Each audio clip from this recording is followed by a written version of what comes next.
Hello, welcome back, world. Today's video is sponsored and brought to you by us. Us.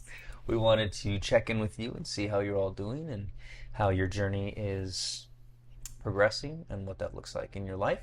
And we have come across the topic of the ego.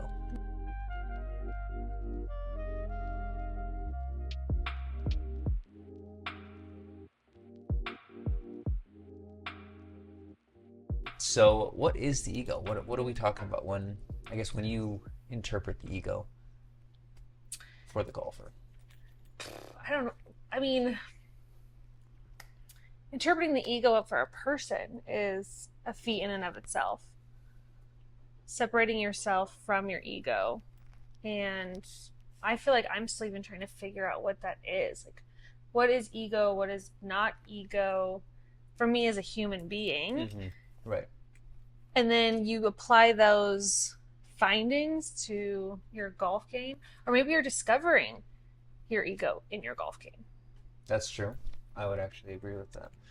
I think I've always noticed what the ego means in terms of my biggest struggle is the authenticity and the authentic self versus the ego. Mm. I always see it as the ego is someone that drives me to maybe become more than what I'm able at times, and then the ego is also the one that's criticizing me and making me feel less than. And then in between there, I'm trying to find out who is the authentic self when it comes to in relationship to golf. When I address myself to the first tee box or a tee box, and I know that I'm able to carry it a certain distance. But with predictability, with accuracy, I have to lessen my ego in the swing strength and the tempo in order to actually make a proper shot. And so noticing those fine lines of where is the ego creeping into my golf game when it says, oh, you could probably hit a little further. Or look at these other guys. Look at these other people, how far they're hitting, and are you able to keep up? So there's kind of that standard where the ego becomes the one that you almost in a sense become, and you remove yourself of the confidence of who you are and what you feel is true to what you've been practicing or what you've been range sessions versus the golf course. Why is there such a separation sometimes for most people? I think it's the ego. That's very interesting that you say that there's a separation for most people between the range sessions and the course. Why is that? I don't know. Tell me about that. Well, it's on a range. What do you have to lose, right? You get 10 shots with the same club. Why 10? Let's just say 10. Let's say you get 10 shots with that same club because you're practicing that same club. Got You it, get 10 shots. Yeah. And then you hit 5 of them good, 3 of them Yes. good, 8 of them Whereas good. on the course, you have that You get one shot. Right. Totally. You get one shot. The stakes That's why it are changes. so much higher. And that's where the practice also, the more that, some would argue that the more that you play on a golf course, the better that you're going to, I guess, have a relationship with that. But that one can go back and forth with me. Like, if someone's starting to get into golf, they shouldn't step foot on a golf course per se, just for the sake of their own ego, for the sake of their own ability and confidence. You always in said the that game. to me when I tried to start learning how to actually play golf. You were like, I was like, all right, how am I going to play a course? You're like, you're not going to play a course for a long time. You're going to be on the range for a while. Right. And I was like, what? Right. That's interesting. That not everyone should play the course yet. No, I think if you... because patience is going to be the biggest obstacle really in anything in life, but when you're wanting to learn the game of golf, patience with yourself, patience with learning, patience with excelling, patience with... that's why you see so many clubs, I think, on Facebook Marketplace or Craigslist or just given away, because people will try it and then they don't catch on to it and then they just give it up. And I get that, but that's...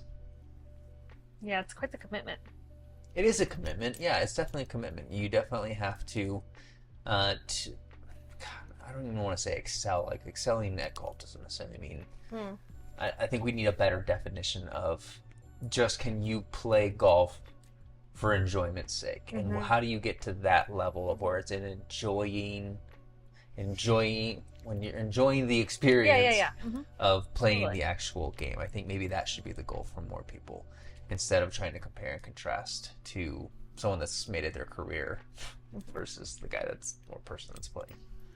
But anyway, I can see though how the ego could affect a really new golfer, because you've been working on what is my capacity within 10 shots if you've just been on the range up until this point. And then you start to approach the course and it's like, I've won. The ego could serve you well, or it could totally sabotage you. You could like go into that, be like, I'm hot shit, you should have seen me on the range. And then you suck on the course.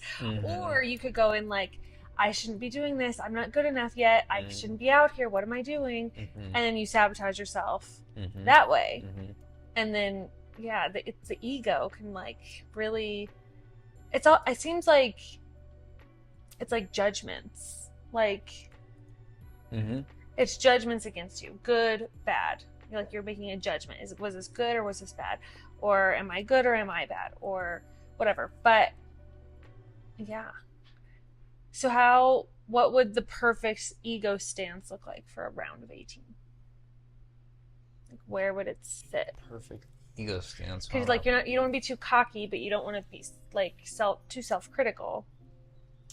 So therein lies, I think, why we are, yes, a golf channel that talks about techniques and talks about the game of golf itself, because there are proper techniques, and some people would argue, whatever, just pick up the club and start swinging. Like that's why I love there is a dance to it. There is proper technique that needs to come down. You need to really teach your body a consistent dance move. Like that's the way I've seen it, and that's the way there's just certain parts of pressure and force and tempo and all those kinds of things.